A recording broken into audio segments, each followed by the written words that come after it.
सबको जय मसीह की। मेरे प्यारे भाइयों बहनों, मैं धन्यवाद करता हूँ कि आपसे मुलाकात हुई इस नए हफ्ते में। परमेश्वर आप सबको आशीष करे। और हम आज उस व्यक्ति के बारे में बात करने जा रहे हैं या उस विषय के बारे में बात करने जा रहे हैं जो कि हमारी परिस्थितियों से समझौता के विषय में बात करते हैं। हम देखते हैं कि हम अपनी परिस्थितियों से कैसे सीखते हैं कि कोई अपनी परिस्थितियों से समझौता करता है तो उसके साथ क्या होता है, या परिस्थितियों के खिलाफ जाता है, परिस्थितियों से लड़ता है तो उसके जीवन में क्या होता है, कौन सी आशीषें आती हैं, आज हम देखते हैं। तो हमें अपनी परिस्थितियों से समझौता करना है या फिर परिस्थितियों के अगेंस्ट जाना है या उसके विपरीत जाना है। हमें अपनी परिस्थितियों पर जय पाने के लिए हमारा परमेश्वर कहता है कि तुम्हारी परिस्थितियाँ यदि तुम अंधकार से भरी हुई तराई से होकर चलो, मृत्यु से भरी हुई तराई से होकर चलो, तो भी आने से नहीं डरो, क्योंकि परमेश्वर कहता है मैं तेरे साथ हूँ। आज हमें अपनी परिस्थितियों पर विजय पाने के लिए एक सीख है, एक उदाहरण लेकर हम आए हैं कि हम देखते हैं कि एक व्यक्ति है जो हमारे बाइबल में दानियल की पुस्तक में लिखा है।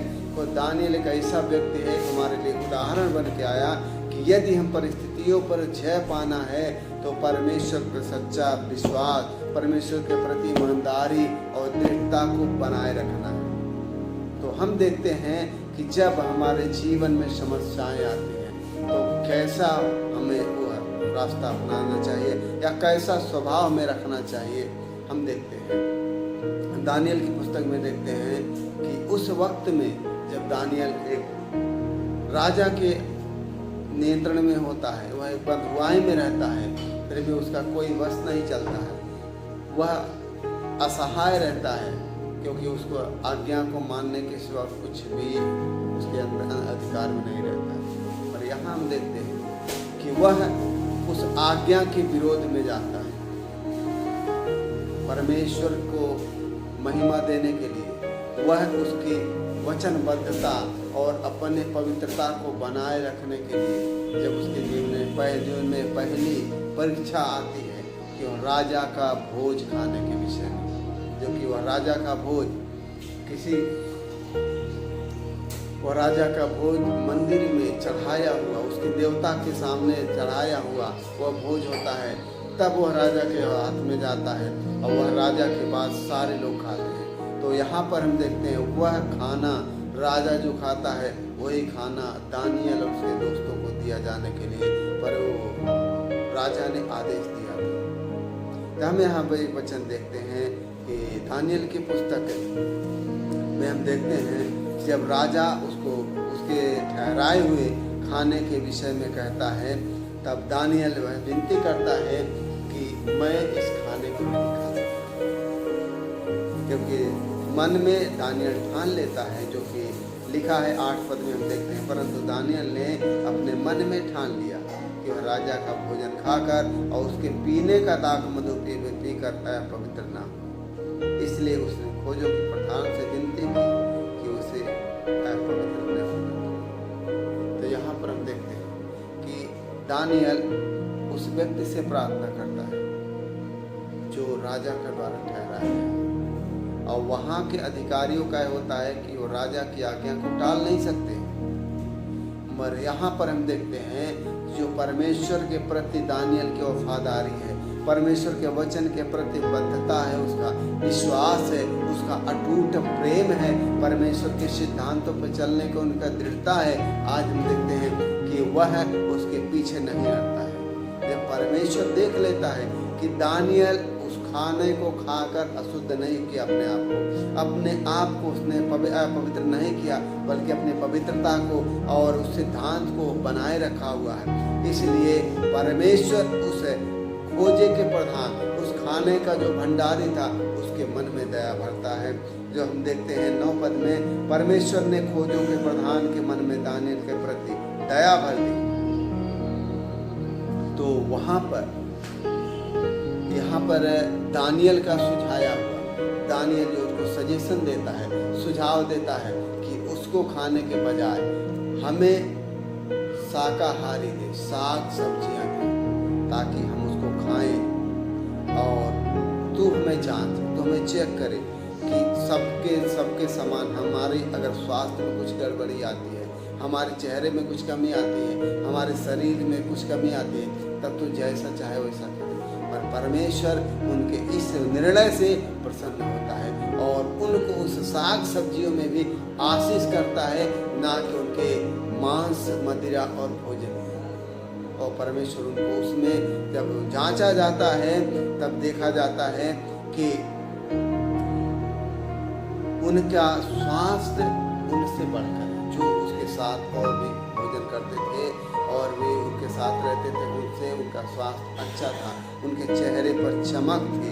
हालेलुया, प्रभु की महिमा हो। परमेश्वर ने उनको एक अच्छा स्वास्थ्य दिया। यहाँ पर हम देखते हैं कि जब राजा के साथ जब उनको जांचा जाता है, जो कि हम 12 पद में देखते हैं, जो कि दानियल कहता है कि मैं तुझसे विनती करता हूँ कि अपने दासों को 10 दिन तक जांच। जब दानियल के द्वारा वो कहा जाता है, जांचा जाता है कि 10 दिन के बाद, हम 15 पद में देखते हैं कि 10 दिन के बाद उनके मुँह राजा के भोजन खाने वालों जवानों के से अधिक और चिकने दिखाई पड़े। जब परमेश्वर हमारे संग रहता है, यदि हम सूखी रोटी भी खाते हैं तो परमेश्वर उसमें सामर्थ्य बढ़ता है, उसमें ताकत देता है कि हम हृष्ट पुष्ट और चिकने हो जाएं।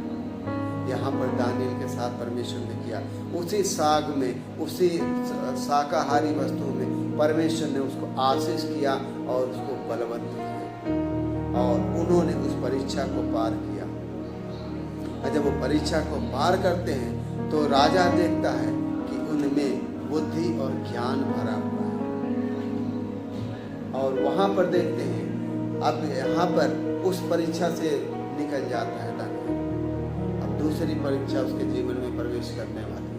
यदि हम परमेश्वर पर अडिग विश्वास, ईमानदारी के प्रति हैं और आत्मिकता में बढ़ रहे हैं, तो जान रखिए कि आपके जीवन में परीक्षाओं का आना निश्चित है, क्योंकि हम जब उस परीक्षा से निकलते हैं परमेश्वर हमें ऊंचा उठाता है।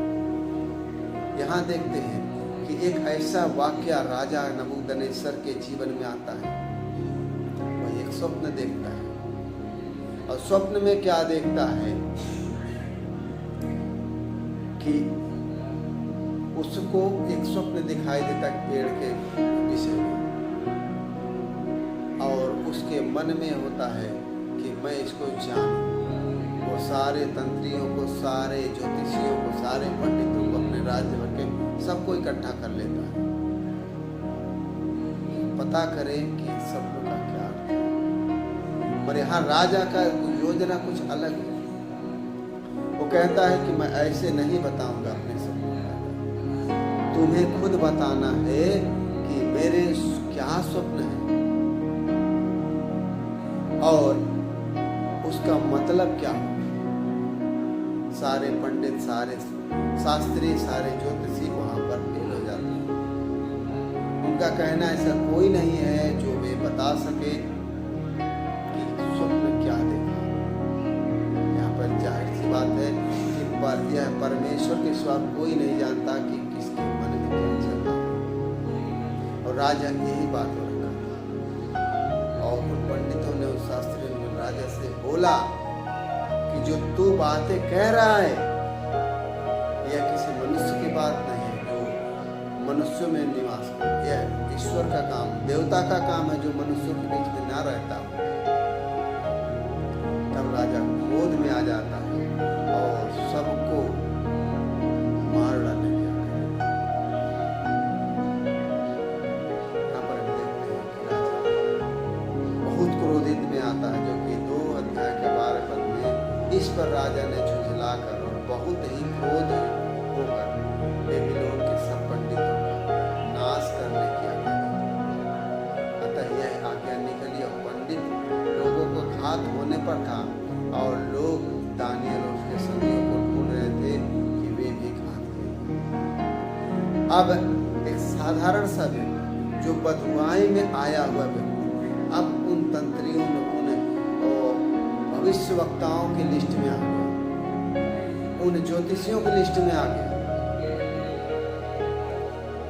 अब एक दास, एक गुलाम को अब एक राजा के सम्मुख बैठने का अधिकार मिला। जब हम आत्मिकता में उन्नति करते हैं तब शैतान नहीं चाहता कि हम बढ़े। वो हमारे जीवन में किसी न किसी तरीके से वो परीक्षाएं आती हैं, हमारे जीवन में समस्याएं आएंगी, और हमें जानना है कि हमारे जीवन में समस्याएं आई हैं, निकलना कैसे। हम तब निकल पाएंगे जब हम परमेश्वर के वचन का अनुसरण करेंगे, परमेश्वर पर भरोसा रखेंगे, उसके प्रति ईमानदारी रखेंगे, उसके प्रति हमारा दृढ़ता रहेगा, तब हम उन समस्याओं से बाहर निकल पाएंगे। तो यहाँ पर जब दानियल को भी मारने की आज्ञा मिल जाती है, तो दानियल की आज्ञा जब मिल जाती है, तब वह जिसको आज्ञा दी जाती है सबको मार डालने की, दानियल उस प्रधान को बुलाता है, उसे अंगरक्षकों के सरदार को बुलाता है, जो कि 14 पद में हम देखते हैं। तब दानियल ने अंगरक्षकों के प्रधान अर्योक से, जो बेबीलोन के पंडितों को घात करने के लिए निकला था, सोच विचार करो, बुद्धिमानी से कहा, यह राजा के हाकिम अर्योक ने से पूछने लगा, यह आज्ञा राजा की ओर से ऐसी उतावली में क्यों निकली? तब अर्योक ने दानियल को इसका भेद बता दिया, जो कि यह आज्ञा बहुत जल्दीबाजी में थी, क्योंकि यहाँ परमेश्वर की योजना काम करने वाली थी। यहाँ परमेश्वर के दास एक आत्मिकता में बलवंत हो रहा था, आत्मिकता में मजबूत हो रहा था, वह परमेश्वर के सम्मुख अपना समर्पण दिखा रहा था। वहाँ शैतान को अच्छा नहीं लगा, वो पंडितों के साथ उस परमेश्वर के दास को नाश करना चाहता था। पर परमेश्वर अपने दासों को बचाने के लिए मनुष्यों के बीच में भी उतर आता है। यहाँ पर परमेश्वर ने उस अपने दास को, दानियल को, उसका भेद बताया जो राजा ने देखा। जब उस दानियल ने उस राजा को अपना भेद प्रकट किया, उसके भेद को बताया, उसका जो स्वप्नों का अर्थ जब बताया, तो वही राजा जो सारे तंत्रियों को, सारे भविष्यवक्ताओं को, सारे ज्योतिषियों को घात करने के लिए, उनके घर को ढा देने के लिए आज्ञा दी थी, जब परमेश्वर ने दानियल पर स्वप्न प्रकट किया और दानियल ने राजा पर प्रकट किया, तब राजा, जो कि लिखा है कि पूरी पृथ्वी पर उसका शासन था, पूरी पृथ्वी पर उसका शासन था, उस परमेश्वर ने उस दानियल के हृदय में वो स्वप्नों का अर्थ और स्वप्न डाला। और जब राजा देख रहा है कि वह परमेश्वर की आत्मा से परिपूर्ण है और सारी बातें सत्य सत्य और एक रत्ती भी उसमें गलती नहीं है, सब बता दिया। यहाँ देखते हैं जिस दुष्ट शैतान ने राजा से होकर के सबको घात करने पर था, वही राजा अब परमेश्वर के दास के सामने घुटने टेक देता है, जो कि हम देखते हैं। और 1 अध्याय का दानियल 1 अध्याय का 46 पद में, इतना कि सुनकर नबूकदनेस्सर राजा ने मुंह के बल गिरकर दानियल को दंडवत किया और आज्ञा दी कि उसको भेंट चढ़ाओ, उसके सामने सुगंध वस्त्र जलाओ। यहाँ पर दानियल ने परमेश्वर को महिमा दी, परमेश्वर को सारा श्रेय दिया। अब यहाँ पे राजा के द्वारा परमेश्वर दानियल को वो श्रेय दिलवा रहा है, वो महिमा दिलवा रहा है। अब यहाँ पे दूसरी घटना थी, और तीसरी घटना है कि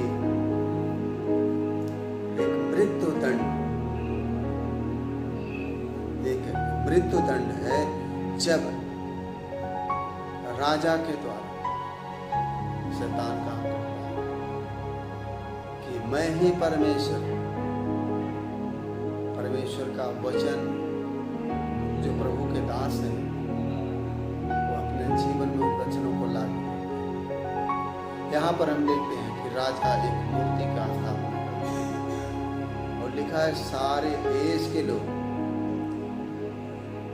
हम देखते हैं 3 अध्याय के 3 पद में, जब अधिपति, हाकिम, गवर्नर, जज, खजांची, न्यायी, शास्त्री आदि प्रांत के सब अधिकारी नबूकदनेस्सर राजा के खड़ी कराई हुई मूरत की प्रतिष्ठा के लिए इकट्ठे हुए और उस मूरत के सामने खड़े हुए, तब ढिंढोरिये ने ऊंचे शब्द से पुकार कर कहा, हे देश देश और जाति जाति के लोगों और भिन्न भिन्न भाषा के बोलने वाले, तुमको आज्ञा सुनाई जाती है। जिस समय तुम सारंगी, नरसिंगे, बांसुली, बीड़ा, सारंगी, सितार, सहनाई आदि प्रकार के बाजों का शब्द सुनो तो तुम उसी समय गिरकर नबूकदनेस्सर राजा की खड़ी कराई हुई सोने के मूरत को दंडवत।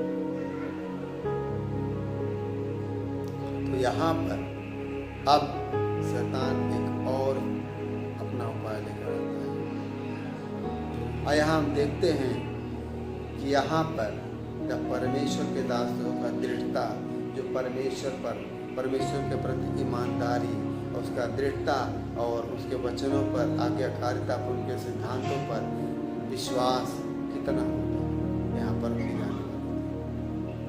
अब यहाँ पर परमेश्वर के उन 3 दासों शद्रक, मेशक, अबेदनगो को खड़ा किया जाता है। उनके आत्मिकता पर सवाल उठाया। आज के समय में हम देखते हैं बहुत से ऐसे अपने आप को प्रभु को समर्पण किए हुए जान बताते हैं, अपना जीवन देते हैं, पर जब ऐसी घड़ी आती है, जब उनके मृत्यु पर बनाते हैं, जब उनके प्राणों पर आता है, उनके परिवार पर आता है, तो सीधे इनकार कर देते हैं कि मैं नहीं जानता, मैं नहीं मानता, क्योंकि उनका प्राण उनको प्रिय है। हमारा प्रभु यीशु मसीह ने कहा, जो अपने आप का इनकार ना करे वो मेरे योग्य नहीं है, जो अपने प्राणों को मुझसे प्रिय जाने वो मेरे योग्य नहीं है। यहाँ पर देखते हैं कि उन्होंने अपने प्राणों को भी प्रिय नहीं जाना, जो कि उनको पता था इसकी सजा क्या है। जब हम देखते हैं कि 6 पद में, जो कोई गिर कर दंडवत न करेगा वह उसी घड़ी धधकते हुए भट्टे के बीच में डाल दिया जाएगा। और फिर हम देखते हैं वो सारे बाजे बजाए जाते हैं, सारे लोग दंडवत करते हैं, और 3 पुरुष ऐसे पाए जाते हैं जो परमेश्वर पर श्रद्धा रखते हैं, परमेश्वर पर विश्वास रखते हैं और उसके वचनों के प्रति अपने जीवन में एक दृढ़ निश्चयता बनाए रखते हैं, उसके सिद्धांतों के प्रति अपने जीवन को समर्पण करते हैं। उन्होंने कहा, मैं उस मूर्ति के दंडवत नहीं करूंगा। यह बात राजा के कानों में आती है। राजा उनको बुलवाता है और उनसे कहता है कि तुम मान लो तुमसे गलती हो गई, और फिर से मैं वो सारे कार्यक्रम शुरू करवाता, तुम दंडवत करो। मगर वो तीनों जन दंडवत करने से इनकार करते हैं, और जब वो इनकार करते हैं तब राजा क्रोध में आ जाता है। 13 पद में देखते हैं, तब नबूकदनेस्सर ने रोष और जलजलाहट में आकर आज्ञा दी कि शद्रक, मेशक और अबेदनगो को ले आओ। तो पुरुष उसके सामने उपस्थित हुए। तब वो कहते हैं, हे राजा, हम अपने परमेश्वर को छोड़ किसी के सामने अपने सर को नहीं झुकाते, ना ही उपासना करते हैं। और सीधे कहते हैं कि मैं इस मूर्ति को दंडवत नहीं करूँगा। यहाँ पर सिर्फ दंडवत करना, सर झुकाने की बात नहीं, यहाँ है एक परमेश्वर को इनकार करना और दूसरे को अंगीकार करना। यदि हमने अंगीकार किया है तो हमें इस अंगीकार को बनाए रखना, चाहे मैं अपने प्राणों की हानि उठानी पड़े, चाहे मैं अपने परिवार को छोड़ना पड़े, चाहे मैं अपने नौकरी को, अपने कार्यस्थल को छोड़ना पड़े, यदि हमने प्रभु को अंगीकार किया है, प्रभु को अपना जीवन दिया है, प्रभु के सम्मुख हमने समर्पण किया है, तो उसी के अनुसार चले, क्योंकि वह हमें छुड़ाने की सामर्थ्य रखता है। यहाँ राजा उनको बोलता है कि तुम ऐसा करो, दंडवत कर लो, मगर वह इनकार करते हैं। राजा बहुत ही क्रोध में आकर उनको दंडवत करने के लिए और आज्ञा दे दी कि उनको 7 गुना अधिक लटकाओ भट्टे को और उसे में डाल दो। इन्होंने कहा, हे राजा, यदि परमेश्वर के लिए हमें मरना पड़े हमें कोई दिक्कत नहीं, और परमेश्वर चाहे तो इस आग से भी और तेरे हाथ से छुड़ाने की सामर्थ्य रखता है। तब वो लोग कहते हैं, सद्रक, मेशक और अबेदनगो ने राजा से कहा, हे नबूकदनेस्सर, इस विषय में तुझे मुझे उत्तर देना है। हमें कुछ प्रयोजन नहीं जान पड़ता। हमारा परमेश्वर जिसकी हम उपासना करते हैं वह हमको उस धधकते हुए भट्टे की आग से बचाने की शक्ति रखता है। और हे राजा, वह हमें तेरे हाथ से भी छुड़ा सकता है, परंतु यदि नहीं तो हे राजा, तुझे मालूम हो कि हम लोग तेरे देवता की उपासना नहीं करेंगे और न तेरी खड़ाई करेंगे। उनको मर जाना मंजूर था, उसको परमेश्वर के सामने अपने आप को बलिदान कर देना मंजूर था, पर वो अपना सर झुकाना उन्होंने ज़्यादा बेहतर समझा। सर झुकाने से ज़्यादा बेहतर उन्होंने मर जाना समझा। आज के समय में ऐसी परिस्थिति हमारे सामने बहुत आ रही है, उसमें हम इनकार ना करें। हमें उसमें दृढ़ता बनाए रखना है। हमें याद रखना है कि जिस परमेश्वर ने हमें बुलाया है, जिस परमेश्वर ने हमें चुना है, जिस परमेश्वर ने हमें उस परिस्थिति में जाने दिया, उस परमेश्वर उस परिस्थिति से हमें बाहर लाने के लिए सामर्थ्य है। हम किसी मनुष्य पर भरोसा न रखें, हमारा भरोसा हमारे परमेश्वर पर, क्योंकि हमारा विश्वास, हमारा भरोसा, हमारा दृढ़ता ही उस समय हमारे सामने रहता है। वही परमेश्वर हमारे समर्पण को देता है। जब इन्होंने समर्पण दिखाया तो परमेश्वर का वचन कहता है कि परमेश्वर उनको बचाने के लिए उस आग में उतर आया। हालेलुया। तब परमेश्वर, हम 21 पद में देखते हैं, तब नबूकदनेस्सर राजा अचंभित हुआ और घबरा कर उठ खड़ा हुआ और अपने मंत्री से पूछने लगा, क्या हमने उस आग के बीच 3 पुरुष ही बंधे हुए नहीं डलवाए? उन्होंने राजा को उत्तर दिया, हाँ राजा, सच बात है। फिर उसने कहा, अब मैं देखता हूँ कि 4 पुरुष आग के बीच टहलते हुए और उनको कुछ भी हानि नहीं पहुंची, और 4थे पुरुष का स्वरूप ईश्वर के पुत्र के सदृश है। हालेलुया। यहाँ पर हम देखते हैं, जो राजा उनको नाश करना चाहता है, वही राजा अब उनको सम्मान देने के लिए तैयार होने वाला है। तो हम देखते हैं कि यदि हम परमेश्वर के लिए समर्पण है, अपने आप को समर्पित किए हो, तो हम नहीं बल्कि लोग गवाह। वह राजा जो उनको मृत्यु का फरमान जारी किया था, उनको मृत्यु देने के लिए घोषणा किया, वही राजा अब उनको बड़ाई कर रहा है। अब वही राजा नबूकदनेस्सर अब एक देवता का नाम लेता है। अब वो क्या कहता है, हे परम प्रधान परमेश्वर के दासों, निकल आओ। यह सुनकर सद्रक, मेशक, अबेदनगो आग के बीच में से निकल आए। और यहाँ पर हम देखते हैं, वहाँ पर परमेश्वर की महिमा हुई, परमेश्वर की बड़ाई हुई, और राजा उनका खुद गवाह बना। और वो कहता है, नबूकदनेस्सर कहने लगा, धन्य है सद्रक, मेशक और अबेदनगो का परमेश्वर, जिसने अपना दूत भेजकर अपने इन दासों के लिए को इसलिए बचाया क्योंकि उन्होंने राजा की आज्ञा न मानकर तुझी पर भरोसा रखा। आज हमारे बीच में बहुत से ऐसे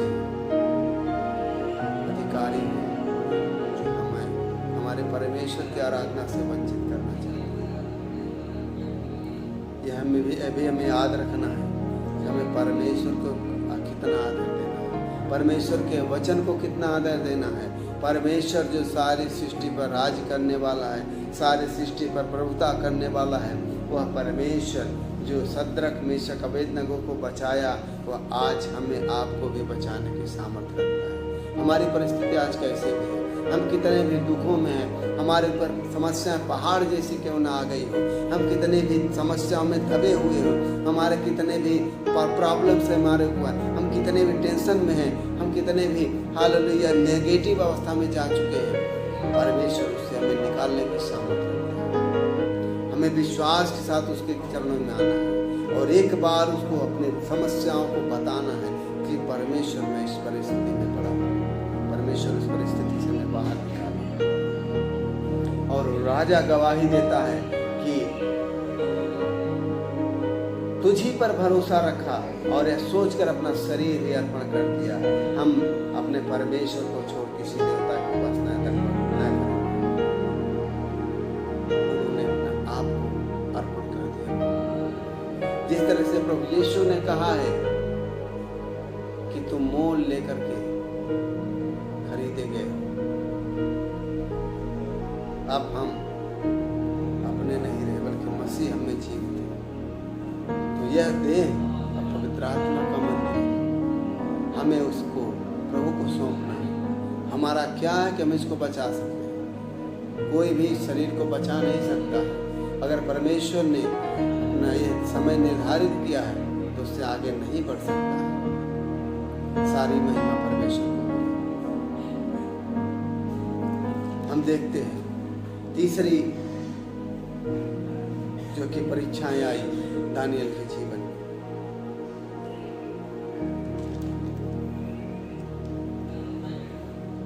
जो हम देखते हैं कि वहां पर एक समय ऐसा आता है जब दानियल प्रार्थना करता है। जब हम आत्मिकता में बढ़ते हैं तब हमारी रुकावटें आती हैं। हमारे जीवन में उस परमेश्वर के करीब जाते हैं तो बहुत सी बाधाएं आती हैं, और पार करना वो हमारे सोच पर, हमारे विश्वास पर निर्भर करता है। यहाँ पर देखते हैं कि दानियल को फंसाने के लिए वहाँ के अधिकारी कोई दोष नहीं पा रहे थे, सिर्फ यह कि वो परमेश्वर की प्रार्थना करते। उन्होंने कपट के साथ योजना बनाई कि वह प्रार्थना करने ना पाए। उन्होंने राजा से कहा कि 1 महीने की आज्ञा दे कि वह तुझे छोड़ और किसी को दंडवत ना करे, किसी से प्रार्थना ना करे। मगर दानियल जान चुका था कि आज्ञा निकल चुकी है। वो अपने कोठरी में जाता है और प्रार्थना करता है, और इन्होंने जो उसकी चुगली खाए थे उन्होंने उसे रंगे हाथ प्रार्थना करते पकड़ा। राजा भी चाहता था उनको बचा ले, पर उन्होंने योजना बनाई, उस योजना में उसको फंसा दिया। उसने परमेश्वर को सौंपा और लिखा है कि दानियल शेरों की मांद में डाल दिया गया, क्योंकि हम 6 अध्याय के 16 पद से देखते हैं वह शेरों की मांद में डाल दिया जाता है। और राजा जो आज्ञा दिया था वो रात भर सो नहीं पाता, सुबह उठता है और जाता है जहाँ दानियल शेरों की मांद में डाला गया। 19 पद में देखते हैं, भोर को फटते ही राजा उठा और सिंहों के गड्ढे की ओर फुर्ती से चला। जब राजा गड्ढे के निकट आया तब शोक भरी वाणी से चिल्लाने लगा और दानियल से कहा, हे दानियल जीवते परमेश्वर के दास, क्या तेरा परमेश्वर जिसकी तू नित्य उपासना करता है तुझे सिंहों से बचा सका है? यदि हम नित्य परमेश्वर से प्रार्थना करने वाले हैं तो यकीन मानो हमारी कैसी भी परेशानियां हो, कैसी भी समस्याएं क्यों न हो, वह परमेश्वर उसके बीच में उतर आता है। दानियल जवाब देता है, हे राजा। दानियल ने कहा, हे राजा तो युगानुयुग जीवित रहे। मेरे परमेश्वर ने अपना दूत भेजकर सिंहों के मुंह को ऐसा बंद कर रखा कि उन्होंने मेरी कुछ भी हानि नहीं की। इसका कारण है कि मैं उसके सामने निर्दोष पाया जाता हूँ। तेरे सम्मुख भी मैंने कोई भूल चूक नहीं की। यहाँ देखते हैं कि दानियल वहाँ निर्दोष ठहरता है, और हम देखते हैं कि जिन्होंने दानियल को फंसाने के लिए उसको अपनी युक्ति में हालेलुया फंसा दिया, और दानियल को परमेश्वर ने बचाया उसके विश्वास के द्वारा कि परमेश्वर हमारा हमें छुड़ाने वाला है। और राजा उस आज्ञा को अनुसार जो उसकी चुगली खाते थे, जो उसके चुगली किए थे, उनको उसी गड़ही में डाला जाता। याद रखें, यदि हमने परमेश्वर पर भरोसा रखा है, परमेश्वर पर ईमान रखा है, परमेश्वर को समर्पण किया है, हमारे मन में कोई बुराई कोई कुटिलता हमने नहीं की, परमेश्वर हमारे विरोधियों को उनके सिर पर उनका पलटा देने वाला है। उनको उनकी युक्तियों में फंसाने वाला सामर्थ्य परमेश्वर जो हमें देख सकते हैं। देखते हैं यदि हम समस्याओं में पड़ते हैं, परेशानियों में पड़ते हैं और परमेश्वर पर दृढ़ विश्वास बनाए हुए हैं, तो परमेश्वर से हमें परमेश्वर के प्रति वफादारी, परमेश्वर के प्रति उसने वफादारी दिखाई, परमेश्वर के प्रति दृढ़ता दिखाई, और परमेश्वर के प्रति उसने विश्वास दिखाया।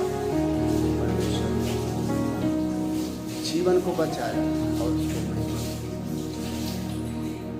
वैसे सीखते हैं कि हमें परमेश्वर के वचनों को अपने सम्मुख बनाया और विश्वास के साथ चलना है। जिस तरह से दानियल उन समस्याओं से बचा, उसी तरह हम भी समस्याओं से बचते हुए परमेश्वर के साथ परमेश्वर आपको महिमा। यदि मैसेज आपको अच्छा लगा, वीडियो को लाइक करें, शेयर एंड